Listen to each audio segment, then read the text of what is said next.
So, guys, I want to talk about TNA wrestling, and I'm actually going down there to the UBS Arena. Like, I've been a big fan of AEW, and I've stuck with that company, for many, many years. But it's also the thing, too, since I live in New Haven, Connecticut, why the hell not, go down to Long Island? And the other thing that I do want to mention is that, I really won the lottery because they're having AJ Styles come back tomorrow in TNA wrestling. And I do want to say that, one of the big things I want to talk about is AJ Styles in the TNA Hall of Fame. That I really think it should be called the Phenomenal One Hall of Fame going forward. And I actually tweeted the president of TNA Wrestling that because really, when you look at what happened to AJ Styles in TNA Wrestling, like he was really a workhorse. He did a lot for that company, and he was treated like shit many times. Really, like I believe he got like a 60% pay cut.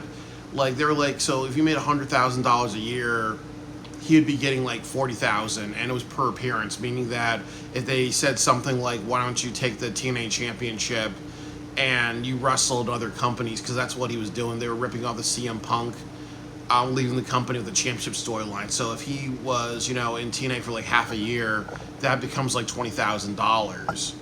Or, but you still have the TNA championship. Or, they had Eric Bischoff was like, "Oh well, a lot of people don't know who you are really, so we want you to rip off Ric Flair, and we also want you to have Claire Lynch and give yourself some character really." Like honestly, like the tweener, you don't know if AJ Styles in the all black, just like disillusioned AJ Styles. Yes, that resonated with people because we all have worked hard in our lives, and we feel disillusioned by our companies and our bosses really.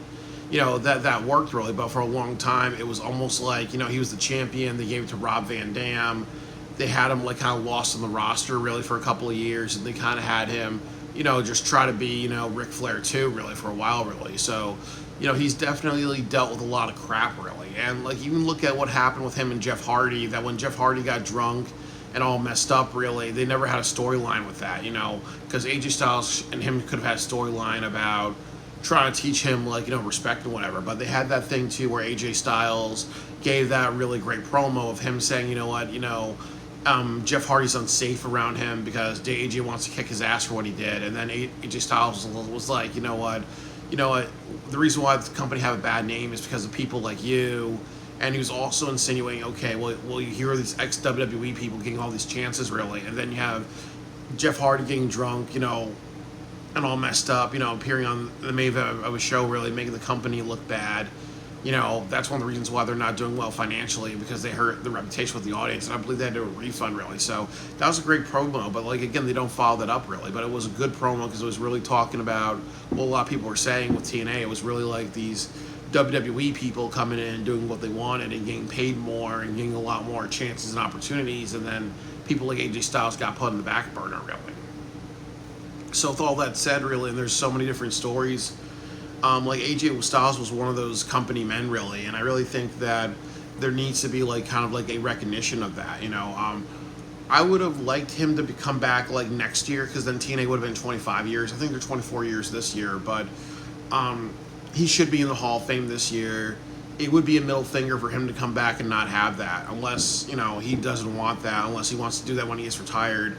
But I really think it should be changed to the Phenomenal One Hall of Fame for everything that he's done with that company. For all the hard work, for, being like the most synonymous person with TNA wrestling. And that was one of the stupid reasons why Sting should have not been first, because when you think of Sting, you think of WCW really. When you think of Andre the Giant, you think of him and Hulk Hogan. What would happen if you put Stone Cold Steve Austin in the WCW Hall of Fame first? That wouldn't make sense because he was in WCW, but he and The Undertaker were in WCW, but they didn't become famous stars until they went to WWE really. So that makes no sense really. It's just really unfortunate, like with how he's treated. But I think they can try to right a lot of wrongs, really. And one of the biggest righting a wrong that they can do is say, we're going to call this one the Phenomenal One Hall of Fame. We're going to make you an honorary inaugural member because you've done so much for this company. When people think of TNA wrestling, they think of AJ Styles. They don't think of Sting and whatever really. Sting did a lot for TNA wrestling. I'll give you that. Yes, it was a good continuation of his career. There's some people that'll say, hey, his TNA wrestling run, he had better matches than WCW really. But when I think of TNA wrestling, the first person that comes to mind is AJ Styles. When you think of WWE, if you watched it since the 1980s when they were first on television and they first did major pay-per-views, there are three people who come to mind. It's Hulk Hogan, probably Macho Man's in that group. Then if you think of the 90s, you think of, Shawn Michaels. Then you also think of Austin and The Rock. And then you think of John Cena if you're a newer fan. And then you think of Cody Rhodes, Roman Reigns, and all those people, really. So if there was ever a Hall of Fame in WWE and they started this year, it would be one of those guys, really.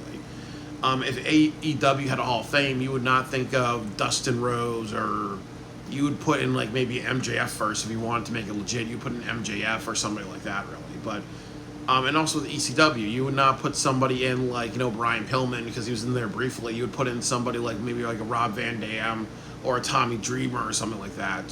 So it's unfortunate that he was not in the Hall of Fame first, really. So I really want to see what they do for him, tomorrow, really. Like if they're gonna have him part of an angle, so be it, really. But I also really feel that they need to put him in the Hall of Fame first, or make him an inaugural first member. Say this is gonna be our Phenomenal Ones Hall of Fame, and just name it in his honor, really. Because I really think that he deserves it, and they really need to right a lot of wrongs with him. So he should have a good run. I think he's retiring soon, maybe the next 1 or 2 years, really. But he really needs to, with TNA, it really needs to be him giving the best that he can and wrestling with people and incorporating like the legend into the modern day, really, because he needs to go out with a bang with this. It needs to be almost like Sting in AEW, where he needs to be celebrated. He needs to be looked at as this really great contribution, and it shouldn't be just like what he was before when they made him dress up in a turkey suit. So I hope they do right by AJ Styles. I hope they do right by him, and I pray for that.